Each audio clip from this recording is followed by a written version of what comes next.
পনিরের যতগুলো রেসিপি আছে পনির ভাপা তার মধ্যে আমার সবথেকে পছন্দের রেসিপি। আজকে বাড়িতে লাঞ্চে এটাই আমি বানিয়েছিলাম। প্রথমে আমি দু রকমের সর্ষে নিলাম, সাদা সর্ষে একটু বেশি আর কালো সর্ষে একটু কম। আর নিলাম পোস্ত, কাঁচা লঙ্কা চিড়ে দিলাম, সবটা একসাথে মিক্সিতে দিয়ে একটা মিহি পেস্ট বানিয়ে নিলাম। পনির ছোট ছোট টুকরো করে কেটে নিলাম। এরপর সবটা একটা পাত্রে নিয়ে মিক্সির পেস্টটা যেটা বানিয়েছিলাম সেটা ওর মধ্যে দিয়ে দিলাম, মিক্সি ধোয়া জলটাও দিয়ে দিলাম যাতে ওয়েস্ট না হয় কিছুই। এরপর দিলাম পরিমাণ মতো নুন আর মিষ্টি। তারপর ওপর থেকে একটু কাঁচা সর্ষের তেল ছড়িয়ে দিলাম, কাঁচা লঙ্কা চিড়ে ওপর থেকে একটু দিয়ে দিলাম।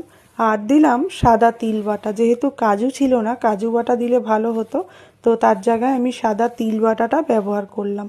এরপর সবটা একটা স্টিলের টিফিন কৌটোয় নিয়ে ঢাকনা বন্ধ করে এইভাবে কড়াইতে স্টিম হতে দিলাম। ওপরে একটা নোড়া চাপা দিয়ে দিই আমি, যাতে টিফিন কৌটোটা সরে না যায়। তারপর ঢাকনা দিয়ে এভাবে ঢেকে দিলাম। মিনিট 20-র মধ্যেই কিন্তু একদম তৈরি হয়ে গেল গরম গরম পনির ভাপা।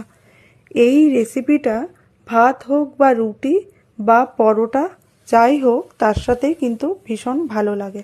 আমি তো এটা এইভাবে বানাই, তোমরা কে কীভাবে বানাও জানিও কিন্তু। সবাইকে অনেক ধন্যবাদ।